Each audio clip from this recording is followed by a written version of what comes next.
Once again, we find ourselves with overripe bananas, and you're thinking, Tom, not again, not your delicious and simple to make banana bread recipe, which you can find a link to right here.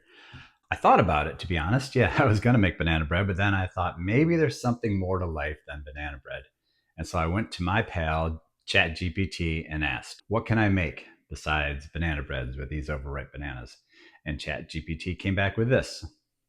Banana blondies, soft, chewy, and totally addictive.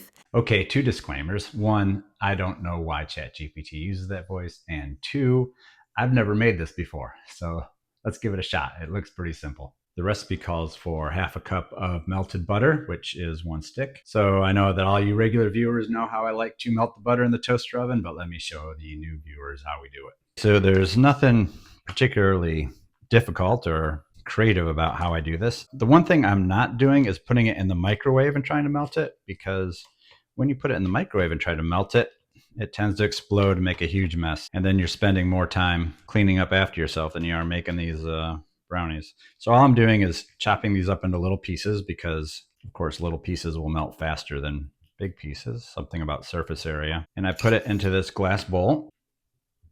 You can also see I have my egg that's coming up to room temperature. We'll talk more about that in just a second. Butter chopped up into small pieces. We'll save this for later. I'll show you another trick. Next, we simply set our toaster oven to toast like we're toasting bread, and we set it to the lowest shade and just 1 or 2 slices, because we don't need that much heat, right? So we're just going to cook it at this like lowest setting to melt the butter. That way it doesn't spit or burn or catch fire or anything crazy. We also need a cup of brown sugar, and you probably saw the video on where we made this brown sugar. But if you haven't seen that video, click the link. Anyway, we first step, mix the brown sugar and the melted butter together. So I did that toast thing. I did it a second time to make sure the butter melted all the way.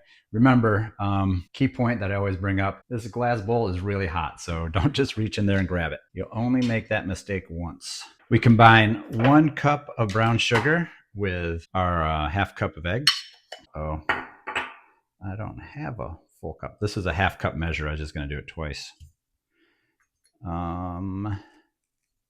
Looks like I'm going to come up a little short.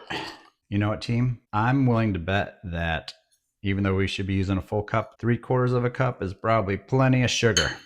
So we're going to go with that. And see how I almost grabbed that hot thing? Yeah, that's too hot. Okay, so this recipe is 3/4 cup of brown sugar, but the official recipe is 1 cup of brown sugar. I'm starting to see why this is delicious. Sugar and butter. Who doesn't like that? Okay, next up, the egg. The 2 bananas, which I should have mashed, but I'm not going to. I'm just going to mash them into this bowl. And some vanilla, because you always add vanilla. You ever notice that any recipe you make, from pancakes to brownies to cookies, you're adding vanilla? I'm starting to think there's a conspiracy there. So this egg should be room temperature, and happens to be because I had the foresight to bring it out earlier today. But if it's not, one strategy for bringing your egg up to room temperature is to, let's imagine this was full of water, right? Warm water, like 80 or 90 degrees. You just put it in the water for 10 minutes, and then you have a room temperature egg. I hope you enjoyed my demonstration. 1 teaspoon of vanilla. That's about a teaspoon. 1 egg, which I'll crack over here for safety. 1 egg. And 2 mashed bananas. They should have been mashed already, but we're flying by the seat of our pants here. And mash them up. You know what? I should probably be preheating the oven right now. Between this scene and the next, understand that I'm going to preheat the oven to, the recipe says 350 degrees, but because I always cook in my little toaster oven, it's going to be 325. It's just a smaller space. It cooks faster. I don't quite get it. That's mashed up enough for me, but maybe, do it yourself. Let me know your results in the comments. Don't you love how YouTubers are like, put something in my comments, please? In the comments, let me know if you mashed your bananas more. Now we're going to take 1 cup of flour and stir it in just until there's no streaks. And we're also going to throw in half a teaspoon of salt from my giant Costco salt shaker. Guess what I didn't do? I didn't hit the record button when I put the flour and salt in. So let me simulate. Half a teaspoon, 1 cup, Stir until there's no more streaks of flour. I'm so sorry about that. That's very disappointing. Well, that's frustrating to not hit the record button. Anyway, let's persevere. So the final thing is that it's optional to add walnuts or chocolate chips. And of course we want to add chocolate chips, but my wife frowns on me eating so much chocolate and I don't want to get in trouble. So we'll go with walnuts, half a cup of walnuts. I'm going to chop them up, hopefully hit the record button, and then fold them into the batter.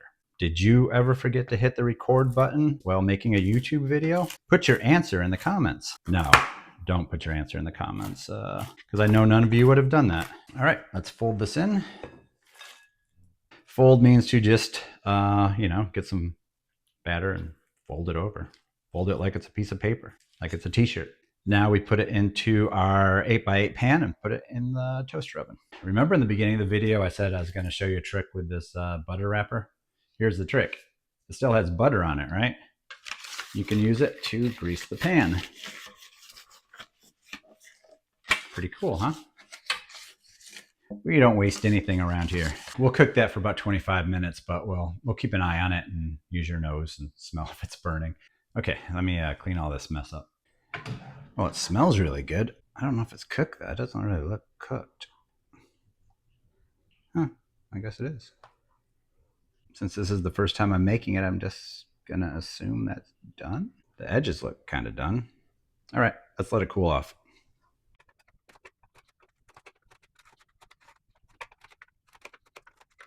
Okay, let's see if this is better than banana bread. Could use some chocolate chips. You know, it's kind of like banana bread. Butter, sugar, bananas. There's no leavener. So, yeah. I mean, it's not bad. It's banana-y and sweet. Sure. Better than not using the bananas, right? All right. Hope you enjoyed this kind of janky video and, let me know what you think.